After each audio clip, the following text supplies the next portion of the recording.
Hello everybody. Today I'm going to give you a tale of disappointment and woe, sort of, and also a lesson in why, paying more for a certain brand name is a really bad idea.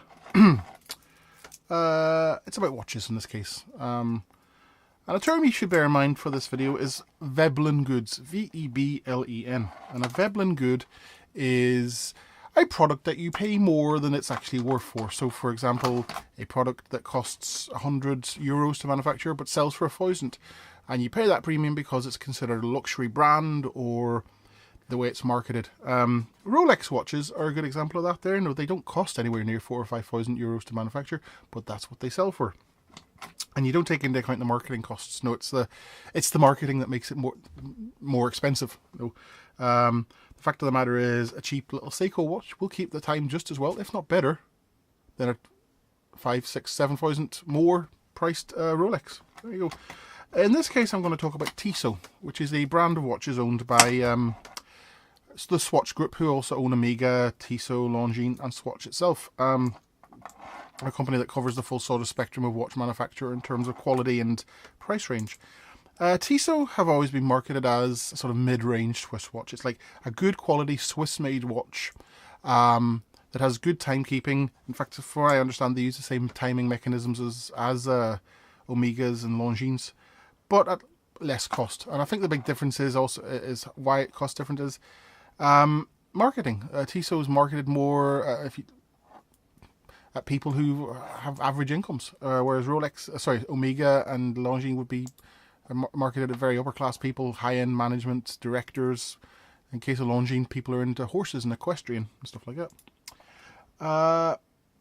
So yeah, they're not the cheapest watch, but they're also not the most expensive watch. And in this case, this is a PRS200. It's a diving watch, which I purchased in Aruba on my honeymoon in 2008.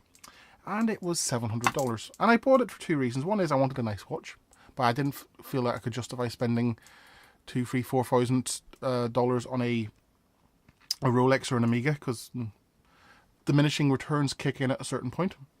But also I wanted something that was not so much an investment, something I could pass down to my children one day.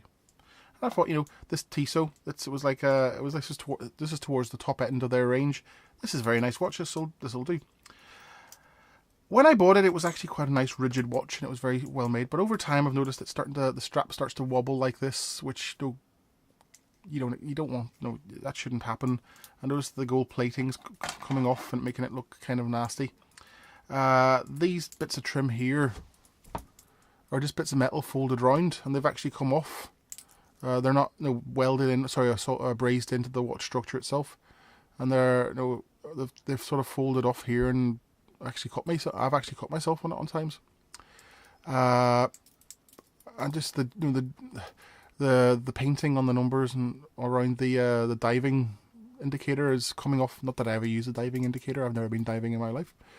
In case you're wondering, you sort of turn this dial to the minute you went in, and that counts down or something like that, the amount of minutes you got left. So if you're a diver, I'm sure you'll find that quite handy.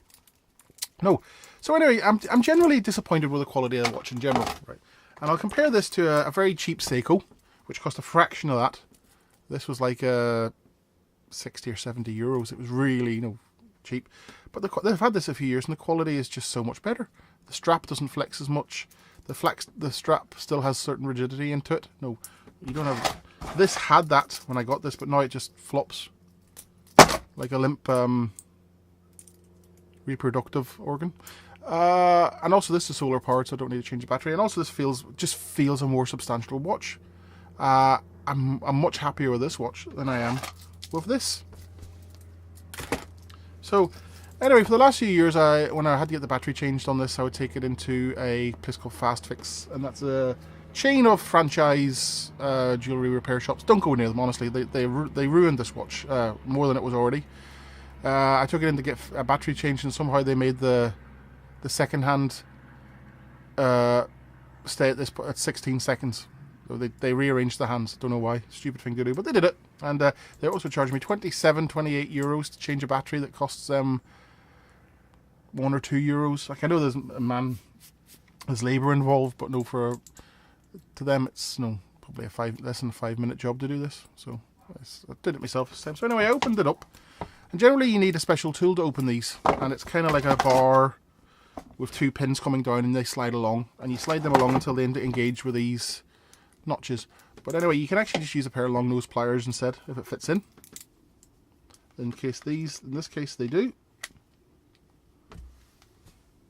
And you turn the back, and then once you got it loosened, and I've already pre-loosened this in a sort of one I made earlier sort of fashion. And you just tease it off. And I was opening this expecting to expose the battery and just change it easily enough, but then I opened it up, and the first thing I noticed was something that was written here. I'll come up to the camera so you can see it better. Tissot, Hong Kong. That's a bit of a worry, isn't it? No, because in the shop I bought this in, it was actually in a place called Little Switzerland in Aruba. They had all these promotional materials saying how Tissot was a proud Swiss company and it had pictures of their factory and their Swiss heritage that goes back 150 years. And then even when I bought the watch, it came in a box with a manual, but it also came in with a book of the history of Tissot, talking about the history of the company and how it was Swiss craftsmanship and Swiss quality.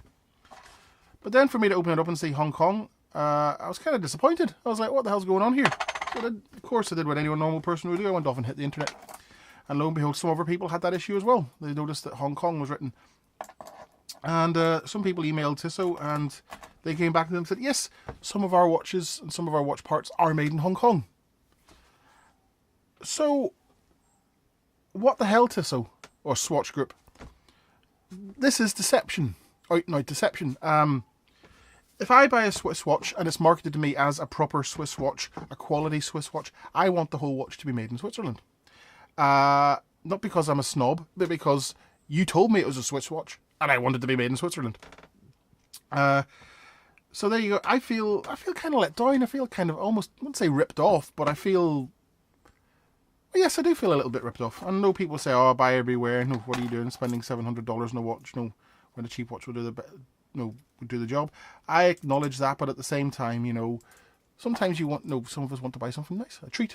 And I'm not one for treating myself usually. No, I'd never buy an expensive car, but no, a nice watch is something I wanted, something that would last me the rest of my life and which I could pass on. And no, yeah, I feel like Tissot, Swatch Group, call them what you will, are being a bit deceptive. So there you go. Yeah, I'm not happy at all, but there you go. So I think the message from this is buyer beware.